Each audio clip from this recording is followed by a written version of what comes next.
اچھا یہ امام اس طرح کے امام ہیں، سارے ائمہ ہی ہمارے، جو ہمارے تمام تر گناہوں کے باوجود ہماری شفاعت پر آمادہ ہیں، اور یہ کبھی دھتکارتے نہیں ہیں آپ کو. کتنا ان کا خیال رکھنا چاہیے. کتاب جو ہے اوالی اللیالی، اس کی پہلی جلد میں ہے کہ ایک دشمن اہل بیت ہمارے چھٹے امام امام جعفر صادق علیہ الصلوۃ والسلام کی خدمت میں آیا صلی اللہ علیہ وسلم،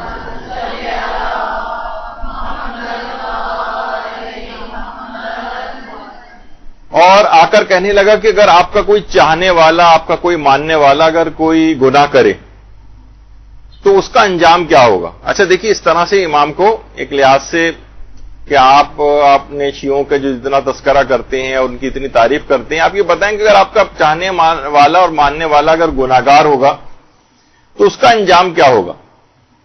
امام نے فرمایا کہ پروردگار عالم اس کو بیماری میں مبتلا کر دے گا، تو جتنی وہ بیماری میں تکلیف اٹھائے گا وہ سب اس کے گناہوں کا کفارہ بن جائے گی اور انجام بخیر ہو جائے گا. اچھا اس نے کہا کہ اچھا دیکھیے، ایک تو ہم لوگ بیماریوں سے کتنا گھبراتے ہیں، اور خیر بیماریوں سے ہر انسان گھبراتا ہے، اس کے بچنے کی دعا بھی کرتا ہے، اس کا علاج بھی کرتا ہے، لیکن بہرحال جتنے عرصے بیمار رہتا ہے مسلسل گناہ جڑتے ہیں، مسلسل اس کے درجات میں اضافہ ہوتا ہے، اور وہ تمام نیک اعمال جو وہ صحت مندی کے عالم میں کیا کرتا تھا وہ اس بیماری کے عالم میں نہ کرنے کے باوجود اس کے نام اعمال میں لکھے جا رہے ہوتے ہیں. کتنا بیماری کے خود اپنے ایک فضائل. تو اس نے کہا کہ اچھا اگر آپ کا وہ چاہنے والا ہے، ماننے والا، اگر جو آپ کا شیعہ ہے وہ اگر بیمار بھی نہ پڑے پھر کیا ہوگا. تو امام نے فرمایا تو پھر پروردگار عالم اس کو ایک برا پڑوسی دے گا جو اس کو تکلیف پہنچائے گا، اور وہ تکلیف کو برداشت کرے گا اور اس کے گناہوں کا کفارہ ہوگا اور انجام پھر بخیر ہو جائے گا. اچھا اب وہ دشمن اہل بیت کوشش کر رہا ہے کہ کس طریقے سے میں امام کو شیعوں کی اس لحاظ سے مذمت کے اوپر لے کر جاؤں. دیکھیے میں کیا بیان کر رہا ہوں کہ وہ ہر صورت میں آپ کی شفاعت پر آمادہ ہے.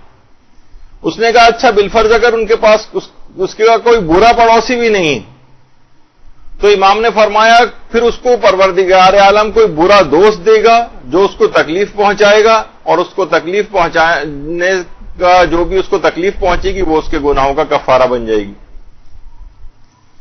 اس نے کہا اچھا اگر کوئی برا دوست بھی نہیں ہے اس کا، پھر اس کا کیا ہوگا.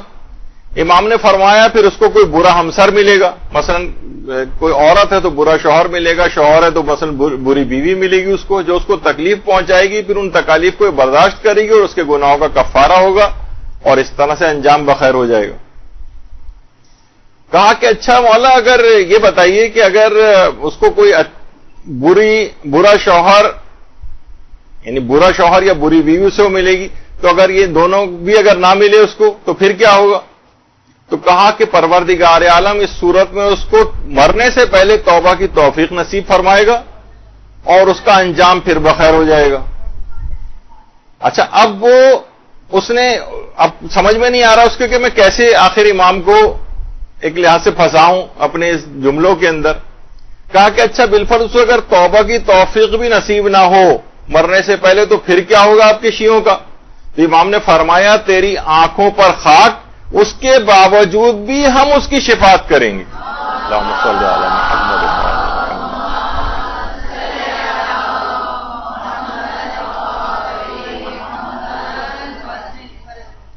تو اتنی یہ امام یہ اس قدر اپنے چاہنے والوں سے، اس قدر اپنے ماننے والوں سے محبت کرتے ہیں، ہر طرح سے ان کا خیال رکھتے ہیں.